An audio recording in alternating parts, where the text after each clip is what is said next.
Apa jadinya ya jika kita ditinggalkan di sebuah planet yang sangat jauh dari bumi? Mungkin hal itu akan menjadi sebuah hal yang sangat mengerikan jika kita yang mengalaminya. Selamat datang di channel Nawar. Ini video pertama channel ini guys. Semoga kalian suka dan menikmati video ini ya. Tapi sebelumnya, pastikan kalian menonton video ini dengan nyaman ya.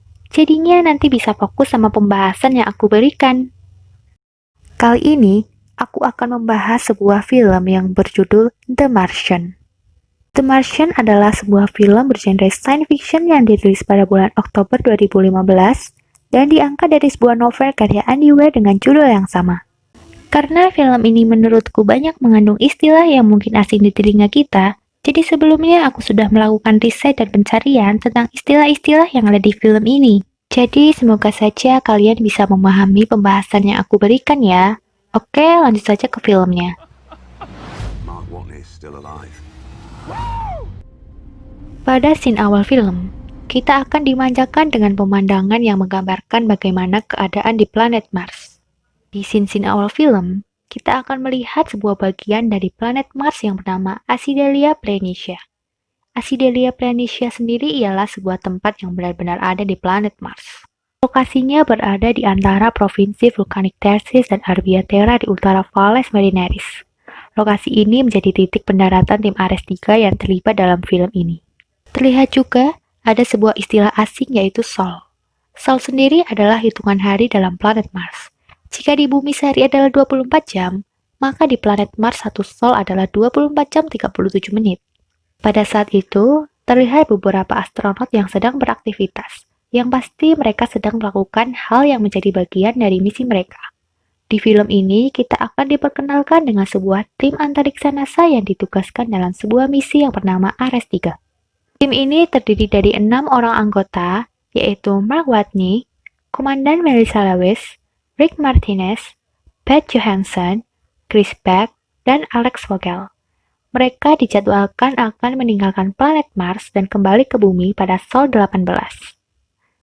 Namun di tengah persiapan mereka untuk meninggalkan Mars, datang sebuah badai yang sangat besar dan membuat perjalanan pulang mereka bisa saja terancam atau bahkan bisa gagal jika MIV yang mereka gunakan terhempas ataupun rusak diterjang badai. MIV atau Mars Ascent Vehicle adalah sebuah roket tenaga penggerak yang digunakan oleh tim Ares 3 untuk keluar dari planet Mars. Malapetaka akhirnya terjadi, menimpa tim Ares khususnya kepada Mark Watney. Badai membuat sebuah antena yang berada di markas mereka terhempas dan menghantam Mark Watney. Hal itu tentu saja membuat semua kru Ares 3 panik dan berusaha mencari dan melacak keberadaan Mark Watney. Namun, sangat disayangkan, mereka tidak dapat menemukan Mark dan berpikir bahwa Mark sudah meninggal. Ditambah dengan kondisi MIV yang semakin miring akibat diterjang badai. Dengan berat hati, Komandan Lewis dan tim memutuskan untuk meninggalkan Mark Watney di sana seorang diri. Setelah kejadian tersebut, Teddy Sanders yang menjabat sebagai Direktur NASA mengadakan konferensi pers dengan para media dan mengumumkan bahwa Mark Watney gugur dalam misi Ares 3. But Mark Watney is dead. Scene berlanjut ke planet Mars pasca diterjang badai besar. Kejutan datang pada scene ini. Yang tadinya kru Ares 3 mengira bahwa Mark sudah tewas, ternyata Mark masih hidup dan berusaha kembali ke Hep seorang diri dengan keadaan perut yang tertusuk besi antena yang menghempasnya sewaktu badai melanda. Hep adalah tempat tinggal tim Ares 3 yang dilengkapi berbagai macam peralatan penunjang hidup dan tentu saja cadangan makanan yang sangat terbatas. Setelah Mark berhasil mencabut besi yang tertancap di perutnya, setelah itu dia merekam sebuah video dan berkata bahwa Mark masih hidup dan alasan kenapa Mark bertahan karena besi dan darah yang keluar dari tubuhnya berhasil menutupi kostum luar angkasanya dan mencegah kebocoran oksigen dan membuatnya tetap hidup. Di saat Mark beranjak dari toilet, Mark sepertinya dapat sebuah ide cemerlang karena Mark ingin menjadikan kotoran manusia sebagai sebuah hal yang akan berguna untuknya bertahan hidup di planet Mars.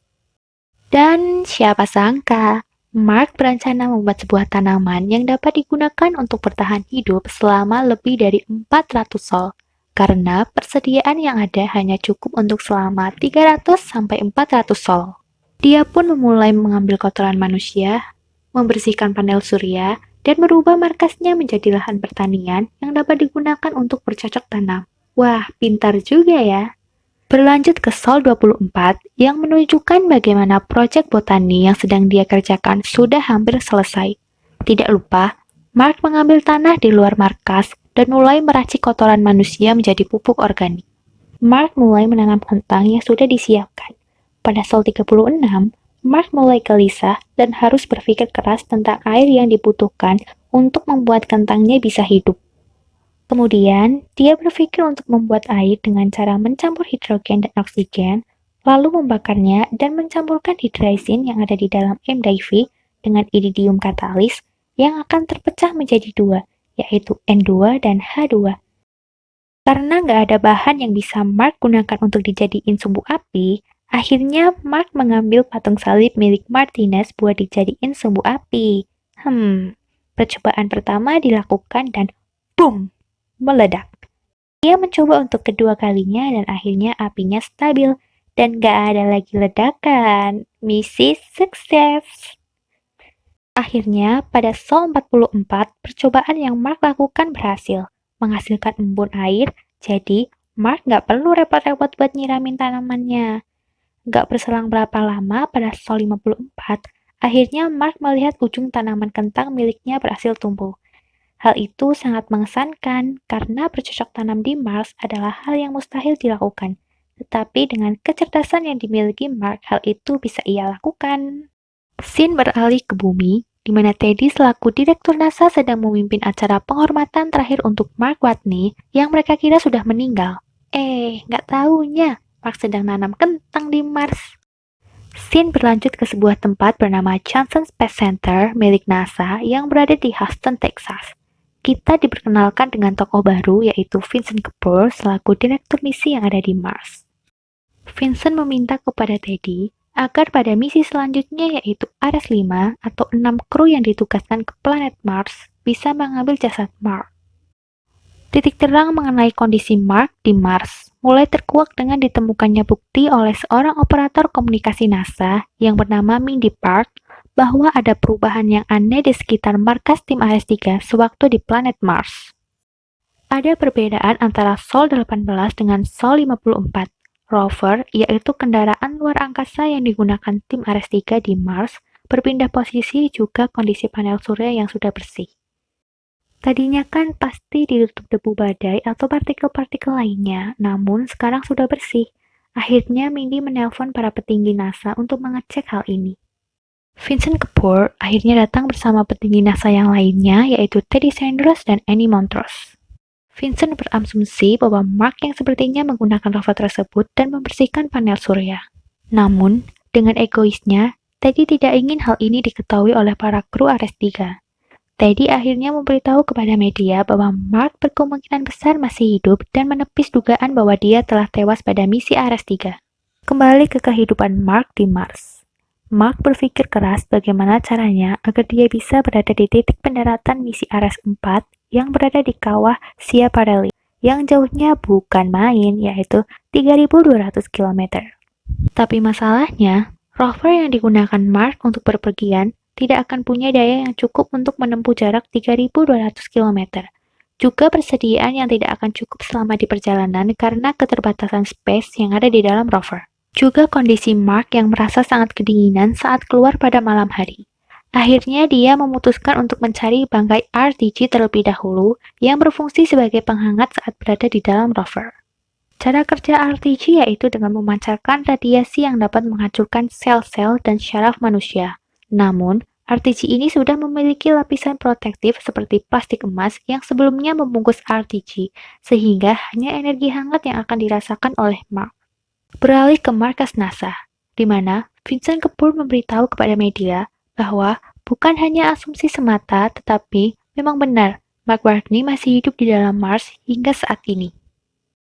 Oleh karena itu, para petinggi NASA mulai membahas tentang bantuan logistik yang akan dikirimkan kepada Mark untuk bertahan hidup sampai misi Ares selanjutnya yang sekaligus akan menjadi misi penjemputannya.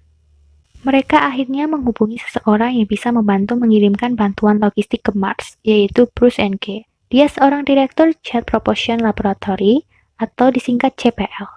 Bruce memperkirakan jika pengiriman ini akan memakan waktu 9 bulan dan tambahan 6 bulan untuk mempersiapkan semuanya.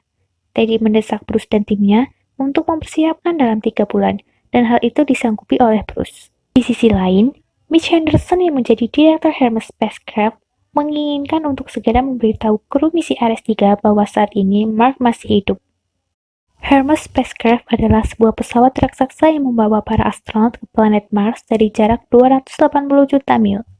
Pesawat ini mengambil konsep pesawat Dawn milik NASA, yang mana saat ini sedang mengorbit sebuah planet kerdil yang berada di lintang asteroid antara Mars dan Jupiter. Kembali ke filmnya, pada Sol 79, Mark sudah bisa memanen kentang yang ia tanam 48 Sol yang lalu, dan hasilnya memang sangat memuaskan. Kini, Mark memiliki persediaan yang lebih banyak dari sebelumnya untuk bisa bertahan hidup selama di Mars. Kemudian, Mark teringat akan suatu hal dan ini menjadi awal komunikasi antara Mark dan NASA agar bisa kembali dilakukan. Di sisi lain, Vincent sangat heran dan menanyakan kepada Mindy kenapa Mark sama sekali tidak berusaha mendekati titik pendaratan Ares 4. Namun, di tengah keheranannya, Vincent seperti teringat akan sesuatu.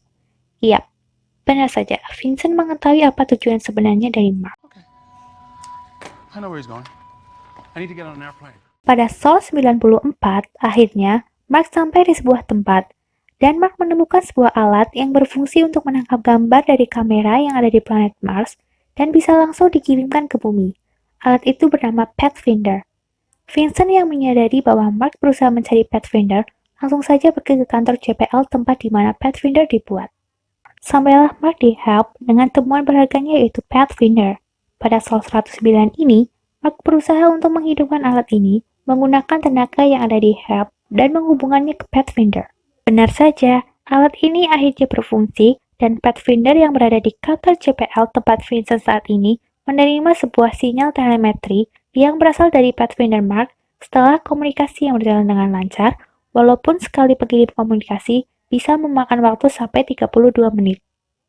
Mark akhirnya berusaha menghubungi Vincent menggunakan kode hexadesimal yang dibentuk seperti sebuah lingkaran yang nantinya kode-kode tersebut akan diterima Vincent ataupun Mark dan dapat dirangkai menjadi sebuah kata. Agar memudahkan komunikasi antara Mark dan Vincent, akhirnya pihak NASA memberikan cara agar bisa meretas sistem komunikasi yang ada di rover dengan menggunakan kode-kode yang dikirimkan melalui Pathfinder, dan akhirnya mereka bisa berkomunikasi layaknya SMS. Setelah bisa berkomunikasi dengan mudah, akhirnya Mark menanyakan kepada Vincent bagaimana reaksi kru Ares-3 yang lainnya saat mengetahui bahwa dia masih hidup. Namun, dengan berat hati Vincent mengatakan fakta bahwa kru Ares-3 sama sekali belum mengetahui Mark masih hidup hingga saat ini. Mark pun kesal dan mengirimkan kata-kata kasar melalui alat komunikasi tersebut. Kasihan juga ya, padahal hal ini sudah diketahui NASA berbulan-bulan yang lalu. Kenapa mereka belum memberitahu kru Ares-3 yang lainnya? Apa boleh buat? Akhirnya kru Ares-3 diberitahu bahwa Mark sebenarnya masih hidup hingga saat ini. Hal itu tentu saja membuat semua kru Ares-3 sangat kaget dan merasa bersalah karena sudah meninggalkan Mark sendirian di sana. Berlanjut ke Sol 128, di mana kondisi psikis Mark yang sudah membaik, kini dia terlihat lebih ceria dan bangga akan penemuannya yaitu kebun kentang miliknya. Namun, hal tak terduga terjadi pada Sol 134. Pada malam hari, saat ia akan masuk ke dalam HALP, terjadi sebuah kebocoran yang menyebabkan HALP atau markasnya meledak. Tentu saja, tanaman kentang yang sangat Mark banggakan kini telah mati. Setelah kekacauan yang baru saja terjadi, akhirnya Mark memilih untuk tidur di dalam rover. Pada Sol 136, kita akan melihat keadaan para kru Ares-3 yang sedang berkomunikasi dengan Mark, dan hal itu membuat Komandan Lewis sangat terharu karena ia yang paling merasa bersalah telah meninggalkan Mark di Mars seorang diri. Keesokan harinya, Mark berusaha membenahi markas dan menutupi lubang markasnya dengan plastik terpal, dan akhirnya markas tersebut dapat kembali digunakan seperti biasa. Kembali ke bumi, kali ini kita akan diperkenalkan dengan seorang tokoh baru yang bisa dibilang jenius atau mungkin bisa juga dibilang gila, karena dia yang nantinya akan memberikan gagasan mengenai cara alternatif penjemputan Mark Watney di Mars. Dia adalah Rich Burnell, seorang ahli astrodinamis di perusahaan JPL. Di lain tempat, para petinggi NASA sedang dibuat gelisah dengan kabar meledaknya HAP dan hilangnya pasokan makanan milik Mark Watney. Oleh karena itu, Teddy Sanders ingin pengiriman logistik ke Mars dipercepat. Bahkan, dia juga mengabaikan pemeriksaan yang seharusnya dilakukan terlebih dahulu. Beralih ke planet Mars, pada Sol 154, kini Mark menyadari bahwa jika ia tidak membagi-bagi pola makannya, ia tidak akan bisa bertahan dengan semua kentang yang ada pada saat ini. Oleh karena itu, ia berusaha menyikapinya dengan makan 1 kali dalam 3 hari. Apalagi, Mark di sana hanya makan kentang rebus sama daging cornet. Gak kebayang ya rasanya kayak apa? Dan tibalah saatnya waktu peluncuran Iris Probe yang membawa bantuan logistik ke Mars. Namun, semua tidak berjalan dengan baik sesaat setelah diluncurkannya Iris Probe. Terjadi sebuah kesalahan yang mengakibatkan Iris Probe meledak di angkasa.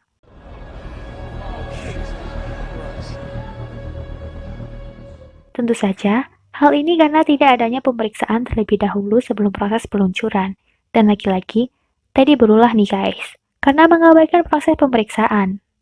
Mark yang mengetahui kabar gagalnya peluncuran Iris Probe hanya bisa pasrah dan menghubungi Komandan Lewis untuk menyampaikan beberapa patah kata untuk orang tua Mark. Karena dia saat ini berpikir bahwa mungkin saja dia tidak akan selamat. Dan sekarang, kita akan ke negara Cina nih guys.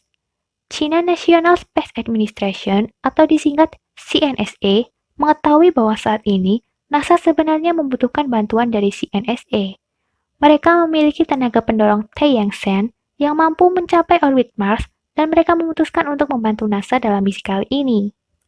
Kembali ke Rich Burnell, yang kali ini berada di NASA Advanced Supercomputer.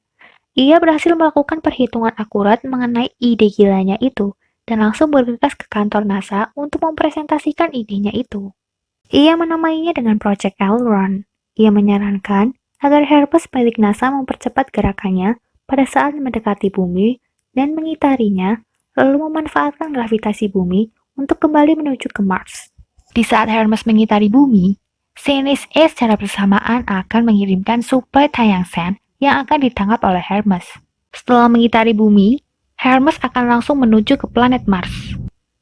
Namun, hal itu membuat Hermes memiliki tenaga yang sangat besar, sehingga Rich menyarankan agar Hermes mengitari planet Mars dan Mark menggunakan roket MAV yang ada titik Ares 4 untuk keluar dari permukaan Mars dan ditangkap oleh Hermes pada saat yang bersamaan.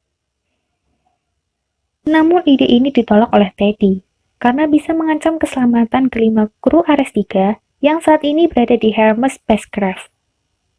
Tapi secara diam-diam, Henderson selaku Direktur Hermes mengirimkan rencana dari Rich Burnell secara diam-diam kepada kru Ares 3 yang saat ini berada di Hermes. Mereka harus memutuskan bersama akan mengambil rencana itu atau tidak, yang tentu saja rencana itu sangat beresiko bagi karir dan nyawa mereka. Akhirnya, kelima kru Ares 3 setuju dengan rencana Rich Burnell dan akan menjemput Mark Watney.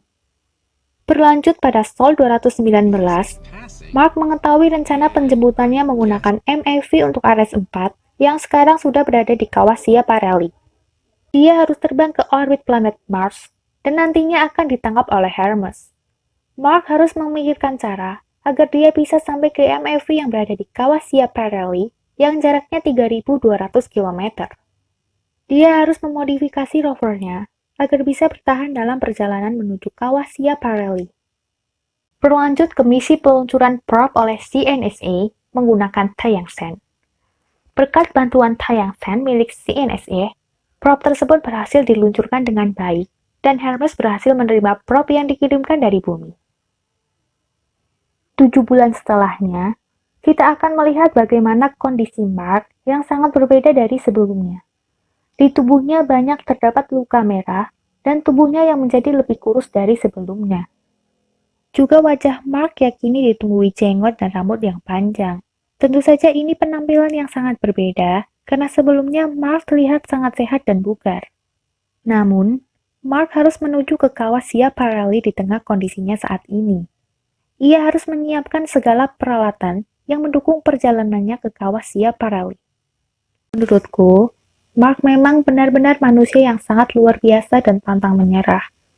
Rasa semangatnya ini perlu kita contoh dalam kehidupan kita sehari-hari, guys. Ia harus mengikuti jadwal yang telah diberikan, yaitu beraktivitas 4 jam sebelum sore, mengisi tenaga rovernya selama 13 jam. Itu semua harus Mark lakukan selama perjalanan menuju MIV yang ada di Kawasia Pirelli. Di tengah perjalanan, kita akan kembali dimanjakan dengan pemandangan yang menggambarkan bagaimana keadaan planet Mars, dan terlihat jelas bintang-bintang di luar angkasa. Kembali ke bumi, di mana Bruce sedang berdiskusi dengan Vincent dan Henderson bahwa mereka memiliki masalah pada beban MIV yang akan digunakan Mark untuk menuju ke orbit Mars. Hermes tidak bisa masuk ke dalam orbit Mars karena bahan bakar tidak akan cukup jika Hermes memasuki orbit Mars. Juga ada masalah lain pada MIV yang memiliki beban terlalu berat. Sedangkan MIV harus memiliki kecepatan yang lebih tinggi untuk bisa menjangkau Hermes yang tidak bisa masuk ke orbit Mars. Oleh karena itu, MIV harus membongkar beberapa bagian agar menjadi lebih ringan, seperti kursi, panel kontrol, dan sistem komunikasi. Dan hal yang membuat Vincent sangat heran adalah Bruce menyarankan untuk melepas nus airlock yang beratnya 400 kg dan menggantinya dengan terpal. Bayangkan guys, roket meluncur dengan terpal, gimana jadinya coba? Walaupun dengan terpal, laju MIV akan tetap cepat karena ada hambatan udara yang terjadi pada saat peluncuran MIV nantinya. Akhirnya, pada Sol ke-538, Mark sampai di Kawasia Pirelli tempat di mana MIV berada. Setelah mengetahui rencana mereka, Mark langsung masuk ke dalam MIV dan membongkar bagian-bagian MIV untuk mendapatkan beban yang lebih ringan dan tidak lupa memasangi terpal yang akan menutupi moncong MIV dan jendela-jendela MIV. Sementara itu, kru Ares 3 yang lainnya sedang membahas rencana penjemputan Mark Watney yang tidak lama lagi akan dilakukan karena posisi Hermes yang mulai mendekati orbit Mars. Komandan Lewis memerintahkan Beck dan Vogel di bagian airlock 2. Martinez dan Johansson akan mengendalikan MIV yang digunakan oleh Mark, dan jika sudah tiba waktunya, Beck yang sudah bersedia di airlock 2 akan menjemput Mark Watney. Beck sudah menyiapkan tether atau semacam tali yang nantinya akan digunakan dalam proses penjemputan Mark Watney. Pada Sol 561, Mark bersiap untuk kembali ke bumi dengan menggunakan roket MIV yang sudah dia modifikasi sebelumnya. Tidak lupa, dia berbenah diri dengan mencukur jenggot dan rambut panjangnya. Dengan adanya berita tentang proses pemulangan Mark Watney, banyak media yang meliput hal ini dengan melaporkan bagaimana situasi terkini di depan dan di dalam kantor NASA. Berita ini tentu saja disiarkan secara langsung di seluruh dunia, khususnya kota-kota besar di Amerika, Inggris, dan Cina. Banyak masyarakat yang berkumpul untuk menyaksikan bagaimana perkembangan proses penjemputan astronot Mark Watney. Masyarakat sangat berharap semoga proses penjemputan Mark Watney dapat berjalan dengan baik. Waktu pun tiba bagi Mark untuk keluar dari planet Mars dan bertemu teman-temannya setelah 500 tahun lebih. Dia sendirian berada di planet yang sangat jauh dari bumi. Sebelum roket MIV meluncur, Komandan Lewis tidak lupa menyapa Mark dan mengingatkan bahwa Mark nantinya akan tertarik gravitasi yang sangat kuat dan mungkin saja ia akan pingsan. Terlihat raut wajah Mark yang sangat terharu karena teman-temannya kembali lagi untuknya dan mereka akan segera bertemu kembali. Dalam hitungan mundur, 5, 4, 3, 2, 1, akhirnya roket MIV meluncur dan akan keluar dari Mars di bawah kendali Martinez yang berada di Hermes. Namun, terpal yang digunakan untuk menutupi jendela dan moncong MIV terlepas, yang membuat udara masuk dan akan memperlambat MIV. Hal ini membuat MIV berada jauh dari target ketinggian yang sudah tim Ares 3 perhitungkan. Terlebih lagi kondisi Mark yang pingsan akibat tekanan yang sangat besar dan membuat kru Ares 3, NASA, dan masyarakat yang menyaksikan merasa khawatir karena Mark tidak merespon percakapan dari Komandan Lewis. Akhirnya, Komandan Lewis memerintahkan Martinez untuk menggunakan pendorong Hermes untuk mendekati posisi MIV yang terpisah 68 km. Dengan resiko Hermes akan kehilangan 75% bahan bakarnya dan kecepatan cegatannya menjadi 48 meter per detik. Mark akhirnya tersadar dan melaporkan kondisinya saat ini. Hal itu membuat semua orang sangat lega dan berharap jika semuanya akan berjalan dengan baik. Mark yang sudah mengetahui masalah tentang kecepatan cegatan yang mencapai 42 meter per detik dan berkata bahwa dia mempunyai sebuah ide gila dengan melubangi sarung tangan kostum luar angkasanya dan terbang ke arah Hermes, seperti Iron Man. Komandan Lewis juga tidak kalah dengan ide gilanya dan memerintahkan Vogel yang seorang ahli kimia untuk membuat bom dan nantinya akan meledakkan suatu bagian di Hermes yaitu valve. Ledakan ini akan membuat udara yang berada di dalam valve keluar dan menjadi tenaga pendorong yang cukup kuat untuk mengurangi besar cegatan dengan Mark yang berada di dalam MIV. Komandan Lewis yang mungkin merasa bertanggung jawab dengan semua anggota krunya memilih untuk keluar dari ruangan kendali dan bersiap menjemput Mark dengan peralatan yang sudah disiapkan. Rencana Komandan Lewis akhirnya berhasil. Setelah bom diledakkan, kecepatan cegatan yang tadinya 42 meter per detik sekarang berubah menjadi 12 meter per detik. Akhirnya, MIV yang digunakan Mark terlihat, dan Komandan Lewis segera mendekat. Namun, panjang tali yang dikaitkan ke Hermes tidak cukup untuk menjangkau Mark.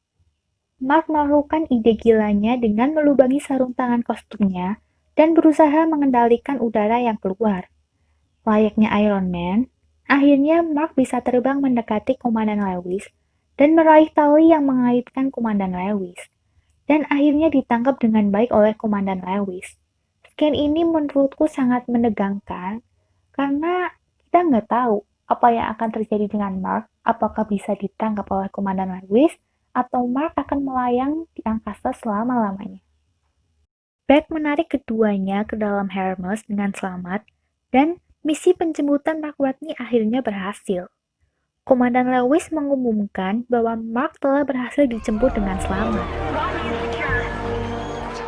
Hal itu membuat semua orang, entah itu yang berada di kantor NASA, kantor JPL, ataupun masyarakat yang menyaksikan secara langsung perkembangan beritanya, sangat bergembira dan bersorak-sorai merayakan keberhasilan proses penjemputan astronot Mark Watney. Hal itu juga dirasakan seluruh kru Ares 3. Mereka sangat bahagia setelah bisa bertemu kembali dengan Mark yang terpaksa ditinggalkan di planet Mars seorang diri. Mereka pun berpelukan. Setelah semua itu, scene berlanjut ke Mark Watney yang sekarang menjadi pengajar sebuah akademi calon astronot milik NASA. Mark berbincang ringan tentang pengalamannya di planet Mars seorang diri. Mark bertanya, apakah ada pertanyaan? Dan semuanya mengangkat tangan. Namun, sebelum film benar-benar berakhir, ada sebuah scene tambahan yang menunjukkan proses pemberangkatan kru misi Ares 5 yang berjalan dengan lancar. Terlihat juga keseharian saat ini dari para kru Ares 3 seperti Komandan Lewis yang berolahraga, Alex Vogel yang bersama dengan keluarganya, Johansson dan Chris Beck yang sudah memiliki seorang anak. Intinya, mereka semua saat ini bisa kembali ke kehidupan normal mereka di bumi. Film pun berakhir. Oke guys, mungkin itu saja pembahasan tentang film The Martian yang bisa aku berikan. Kalian boleh like kalau kalian suka dengan video ini. Jangan lupa subscribe ya. Menurutku, film ini recommended banget buat kalian tonton. Jadi, nantikan juga video-video selanjutnya dariku ya. Kalian juga boleh komen film apa yang nantinya akan aku bahas. Terima kasih sudah menonton video ini. Sampai jumpa guys dalam review film selanjutnya.